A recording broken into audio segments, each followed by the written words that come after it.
মহিলাদের দ্বারা সঞ্চালিত শ্রী সারদা সংঘ জামশেদপুর শাখার তত্ত্বাবধানে ৫৬তম বার্ষিক উৎসব সোনারী ভারত সেবাশ্রম সংঘ প্রেক্ষাগৃহে অনুষ্ঠিত হয়। অনুষ্ঠানে অতিথিসহ বক্তা হিসেবে বেলুর মঠ রামকৃষ্ণ মিশন বিদ্যামন্দিরের অধ্যক্ষ স্বামী মহাপ্রজ্ঞানন্দজি মহারাজ, জামশেদপুর রামকৃষ্ণ মিশন বিবেকানন্দ সোসাইটির স্বামী মহাভবানন্দজি মহারাজ ও জামশেদপুর ভারত সেবাশ্রম সংঘের স্বামী শুভ্রানন্দজি মহারাজ উপস্থিত ছিলেন। অতিথিরা ভক্তদের উদ্দেশ্যে ঠাকুর শ্রী রামকৃষ্ণ ও শ্রী মা সারদার বাণী তুলে ধরেন।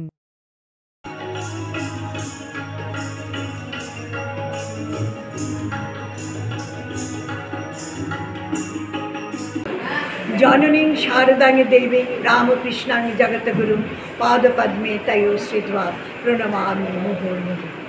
আমি ঝর্ণাকর, শ্রী সারদা সংঘ সোনারী জামশেদপুরে আমি এখানকার সেক্রেটারি। আজ ভারত সেবাশ্রম সংঘের প্রেক্ষাগৃহে আমরা পালন করলাম শাখার ৫৬তম বার্ষিক অনুষ্ঠান। আজকের সবাই আমরা আমন্ত্রিত বিশেষভাবে আমি আমার শ্রদ্ধা এবং প্রণাম জানাই। আমি নাম উল্লেখ করতে চাই রামকৃষ্ণ মিশন বেলুর মঠের রামকৃষ্ণ মিশন বিদ্যামন্দিরের অধ্যক্ষ স্বামী মহাপ্রজ্ঞানানন্দজি মহারাজ, তিনি আমাদের মুখ্য বক্তা হয়ে এসেছিলেন। আর এসেছিলেন জামশেদপুর রামকৃষ্ণ মিশন বিবেকানন্দ সোসাইটির জয়েন্ট সেক্রেটারি, যাকে আমরা সবসময় রঞ্জিত মহারাজ বলেই জানি, কিন্তু তিনি শ্রীমৎ স্বামী মহাভবানন্দজি মহারাজ। ভারত সেবাশ্রম সংঘের প্রবীণ সন্ন্যাসী সত্য মহারাজ নামে সর্বত্র পরিচিত, কিন্তু তার পোশাকি নাম স্বামী শুভ্রানন্দজি মহারাজ। এই তিনজন স্বামী মহাপ্রজ্ঞানানন্দজি মহারাজ, স্বামী মহাভবানন্দজি মহারাজ এবং স্বামী শুভ্রানন্দ মহারাজের ওনাদের আগমনে আমাদের মঞ্চ আজ খুব সুন্দর আলোকিত হয়েছিল এবং তারা যে সুন্দর জ্ঞানগর্ভ কথা বললেন তার দ্বারা আমরা সবাই যুক্ত হলাম। এরপরে আমাদের শাখার বোনেরা পরিবেশন করলেন একটি সঙ্গীতালেখ্য শ্রী শ্রী মা এই যুগে সারদা মায়ের জীবনের বিভিন্ন ঘটনাকে উল্লেখ করে এবং সারদা মা যে আজও প্রাসঙ্গিক তার উপরে ভিত্তি করে এই গীতি আলেখ্যটি তৈরি হয়েছে। নমস্কার। মূলে কিন্তু ছিল এই স্পিরিট, স্বামীজির স্পিরিট।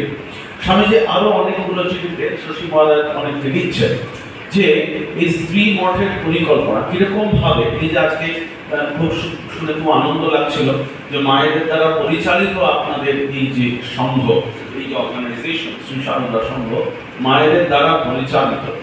স্বামীজি কিন্তু ঠিক এইরকম ভাবেই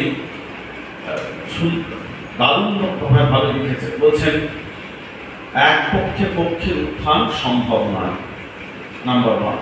দ্বিতীয় বলছেন আত্মাতে নারী এবং পুরুষ ভেদ নাই, তাই নারী এবং পুরুষ উভয়েরই রয়েছে। এবং দেখুন এই নারী শক্তির যে উদ্বোধন, এই যে যথার্থ অর্থের শক্তির পূজা, স্বামীজি এক জায়গায় বলছেন আমাদের দেশ শ্রীহীন কেন, শক্তিহীন কেন, সেখানে শক্তির অবমাননা নয়। মা ঠাকুরুন আবার সেই শক্তি জাগাতে এসেছে, মাকে কেন্দ্র করে গার্গী মৈত্রীর আবার জন্মানো, ভেরি ইন্টারেস্টিং। এবং গোলাপ মা, জমিন মা, এদের উপরেও স্বামীজি কিরকম দায়িত্ব নষ্ট করার সম্ভাবনা রয়েছে সেগুলি তিনি চিঠিতে উল্লেখ করেছিলেন। এই হচ্ছে মা। এবং খুব সংক্ষেপে holy mother and her contribution to Ramakrishna Sangha Ramakrishna Mission. Contribution শব্দটা খুব ছোট শব্দ বলা যায়, একেবারে সার্বিকভাবে সামগ্রিকভাবে আমাদের রামকৃষ্ণ মঠ এবং মিশনে তার যে আশীর্বাদ, তার যে মৃন্ময়ী এবং চিন্ময়ী যে অবয়ব, অসাধারণ যে অবয়ব, সেই অবয়ব নিয়ে আজ শতাব্দী পেরিয়ে গেছে, মায়ের শরীর চলে গেছে, তিনি কিন্তু রয়েছেন। এই হচ্ছেন মা। আমরা তোমরা ওখানে বলতো না no one is a stranger, ওখানে এই কথাটা ওখানকার ভক্তদের মধ্যে খুব প্রিয়, কেউ পর নয় মা জগৎ তোমার। যাই হোক, দেখুন এই মায়ের মধ্যে যদি শান্তি চাওয়া আরো দোষ দেব, এই অদর্শদর্শিতা মায়ের জীবনে কি করে শুরু হলো। তিনি বলতেন আমি ওই আকাশের পূর্ণ চন্দ্রের দিকে তাকিয়ে প্রার্থনা করতাম, বলতাম চাঁদেও কলঙ্ক আছে, আমার মনে যেন কলঙ্ক না আসে। দেখুন, she started praying এবং প্র্যাকটিস যোগীন মহারাজ দেখেছিলেন একেবারে পূর্ণচন্দ্র, একেবারে দক্ষিণেশ্বরের ওই ঘাট, এবং সেখানে দেখছেন পূর্ণিমা, এবং যোগীন মহারাজ দেখেছেন মায়ের স্পিরিচুয়াল প্র্যাকটিস আর অস্টারিটি। দেখুন বলছেন মা একবারে সমাধিস্থা, ওই একবারে জ্যোৎস্না রাত মা বসে আছে, একদম কাঠের কাষ্ঠপুত্তলির মতো বসে আছে। স্পিরিচুয়াল প্র্যাকটিস এটা এমনি একদিনে আসে, গভীর তার জীবনে প্র্যাকটিস ছিল, অভ্যাস ছিল। এবার দেখুন হৃদয় ঠাকুরের সেবা করতেন। একবার আপনারা জানেন মা এসেছেন, হ্যাঁ, হৃদয়রাম বলছেন যে তুমি কেন এখানে এসেছো?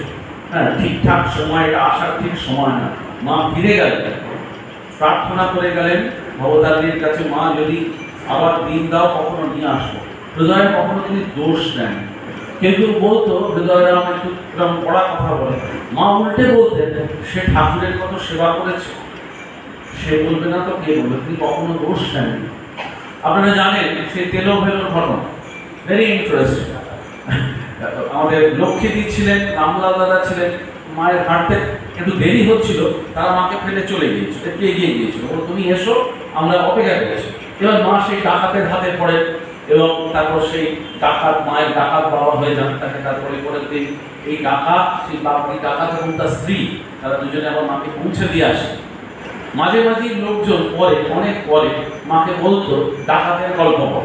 মা বলছে এড়িয়ে যেতে, বলছে দেখো দেখি খালি বলে ডাকাতের গল্প, ডাকাতের গল্প। লক্ষ্মী শিবু এরা সব ছিল, ওরা শুনলে কি ভাববে? দেখুন কখনো তাদের মধ্যে যদি একটু অপরাধ বোধ আসে, মা কিন্তু একদম অ্যাবসলিউটলি কখনো তিনি এই অদর্শদর্শিতা।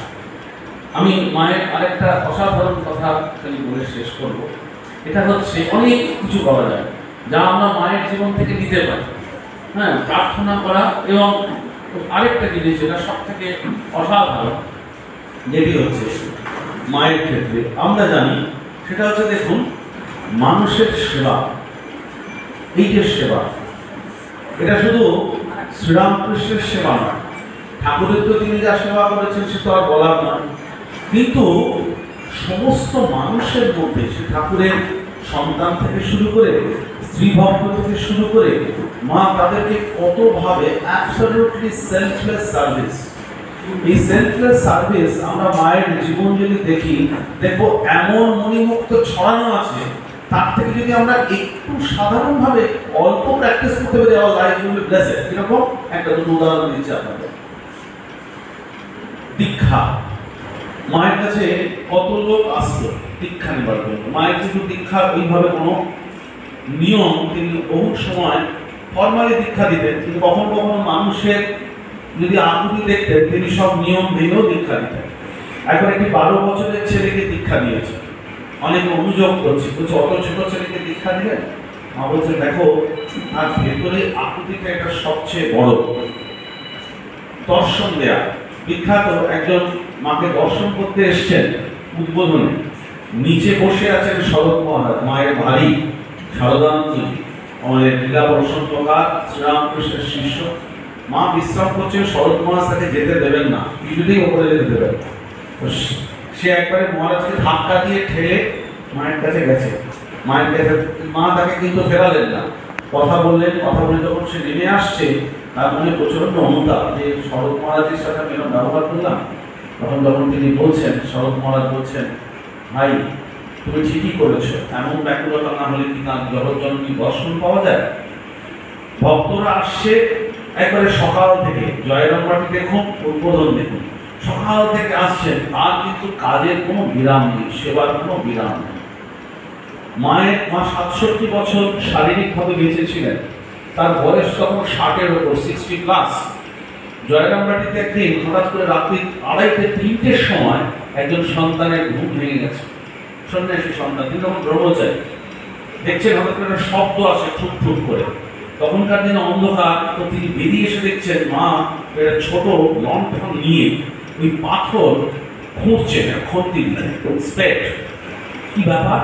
বলছে বাবা, এই আমার ছেলেরা আসে, রাস্তাটা অমসৃণ, তাদের পায়ে লাগে, আমি তাই। তিনি বলছেন মা আপনি এই বয়সে এরকম করছেন, আপনি ছেড়ে দিন। বলছে না, সকালবেলা তো আমাকে পুরো করতে দেবে না, তাই রাত্রে করছে।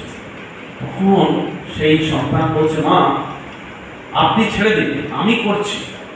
তখন মায়ের উত্তরটা দেখুন, বলছেন, দেখো বাবা, তোমরা তো করবেই, কিন্তু আমি যে মা, মা ছেলের জন্য করবে না তো কে করবে, আমাকে একটু করতে দাও। এই যে দেখুন একটা অদ্ভুত ভালোবাসা, মানুষের প্রতি ভালোবাসা। তিনি একটি চমৎকার কথা বলেছিলেন, যা দিয়ে আমি শেষ করবো। বলছেন, জানো তো বাবা, ঠাকুরের এই জগতের সমস্ত মানুষের উপরে মাতৃভাব ছিল। এই মাতৃভাব বিকাশের জন্য এবার তিনি আমাকে রেখে গেছেন। দেখুন, মাতৃভাব মানে কি? এই যে কেউ পর নয় না, জগৎ তোমার। শ্রীরামকৃষ্ণের পুরুষ শরীরে এই বাঞ্ছিত ভাবের যে প্রকাশ, তা হয়তো যথাযথ সম্ভব ছিল না। তার জন্য প্রয়োজন ছিল আরেকটি কমপ্লিমেন্টারি ফিমেল বডি, একটি নারী শরীরে, এবং মায়ের মধ্যে দিয়ে এই ভাব, মাতৃভাব এই জগতে প্রকাশ পেয়েছিল। সন্তোষ, ক্ষমা, ভালোবাসা, নিরভিমান, অদর্শদর্শিতা এবং সর্বোপরি এই যে বিশ্বপ্লাবী স্নেহ, সেবা, এই আমরা কিন্তু মায়ের জীবন থেকে নিতে পারি। এবং দেখবেন, এই আপনারা যত ছোট ছোট ঘটনাগুলো পড়বেন, অনেক বই আছে, আপনারা পড়বেন, এবং যতটা সম্ভব আমাদের নিজেদের জীবনে যদি আমরা আনতে পারি, তবেই কিন্তু মাতৃ অনুধ্যান, মায়ের নামে কাজ করা সার্থক। আবারও সকলকে আবির্ভাব পৃথিবীর ইতিহাসে এক যুগান্তকারী ঘটনা। 1260 বঙ্গাব্দে 8ই পৌষ কৃষ্ণা সপ্তমী তিথিতে জন্ম। 19বিংশ শতাব্দীর নবজাগরণে মা শারদা একটি গুরুত্বপূর্ণ ভূমিকা পালন করেছিলেন। যখন ভারতীয় মেয়েরা তাদের স্বাধীন সত্তা ও আত্মমর্যাদা ভুলতে বসেছিল, পণ প্রথা, সতীদাহ প্রথা, অশিক্ষা, কুসংস্কার যখন তাদের জীবনকে করেছিল দুর্বিধংসহ, তখন নারী শিক্ষার বিকাশ ঘটাতে আবির্ভূত হয়েছিলেন বিশ্বজননী শারদা। সম্পর্কে বলেছে, ও শারদা সরস্বতী, জ্ঞান দিতে এসেছিল। অনন্ত রাধার রূপ মায়া কখনো না যায়।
জাগানোর অভিপ্রায়ে 1279 সালে জ্যৈষ্ঠ অমাবস্যা তিথিতে ফলহারিণী কালী পূজার রাতে ষোড়শী জ্ঞানে তাকে পুজো করে এবং নিজ সাধনা শক্তির বিকাশ সফল রূপ হলে জগতের কল্যাণ।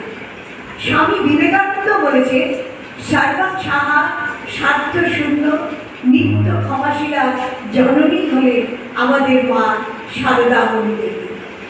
বিশ্বজননী মা শারদা আবির্ভূত হয়েছিলেন বাংলার এক অখ্যাত জেলা জয়রামবাটি, বাঁকুড়ার একমাত্র জেলা বাঁকুড়ার এক অখ্যাত গ্রাম জয়রামবাটিতে মুখুজ্জে পরিবারে। মা এসেছিলেন সন্তানদের অভয় দিতে।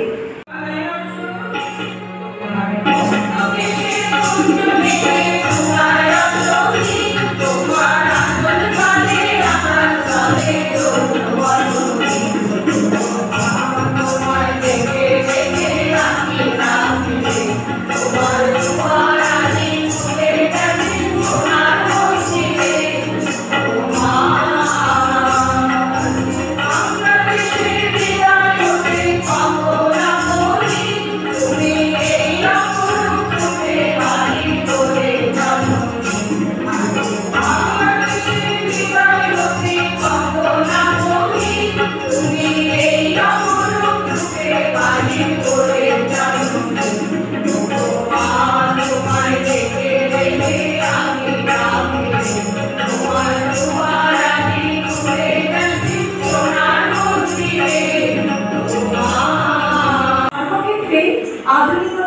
বন্যা বয়ে যাচ্ছে, তবুও মানুষের মনের অন্ধকার দূর হয়নি। চারিদিকে যখন এলইডি লাইটের উজ্জ্বলতায় ভরে আছে, মন তখনও বহু যুগের অন্ধকারে নিমগ্ন। আজ ধর্মের নামে হানাহানি, জাত পাত, ধনী গরিব, শিক্ষিত অশিক্ষিত, নারী পুরুষ সবইতেই ভেদাভেদ। অথচ শ্রী শ্রী মা 19বিংশ শতাব্দীতে যখন দুনিয়া এত আলোকিত হয়নি, সেই যুগে দাঁড়িয়ে দৃপ্ত কণ্ঠে বলেছিলেন, শরৎ যেমন আমার ছেলে, আমজাদও তেমনি আমার ছেলে। বলেছেন মেয়েদের শিক্ষিত হওয়া দরকার, দরকার অর্থকরী স্বাধীনতা, তাদেরকে দাঁড়াতে হবে নিজের পায়ে। শ্রী শ্রী মায়ের জাতপাতের উদারতা দেখে স্বয়ং স্বামী বিবেকানন্দ আশ্চর্য হয়েছিলেন। কারণ কলকাতায় মায়ের সঙ্গে দেখা করতে এসেছিলেন মার্গারেট নোবেল, ম্যাকলম ও মিসেস অলিভির। শ্রী শ্রী মা তাদের সঙ্গে এক আসনে বসে খেয়েছে। মা সারদা একদিন তার প্রিয় সঙ্গী গোলাপ মায়ের একটি মন্তব্যে অসন্তুষ্ট হয়ে বলেছিলেন, সুন্দর কে গোলাপ, ভক্তের কি জাত আছে? তাই তো উদার মনে জাতপাতের ঊর্ধ্বে মা জননী এক আসনে বসিয়েছিলেন সন্ন্যাসী আর প্রাক্তন ডাকাতকে, হিন্দু এবং মুসলমানকে। জাতপাতের সম্প্রীতি শিখতে আজও বারবার আমাদের ফিরে আসতে হবে মায়ের কাছে।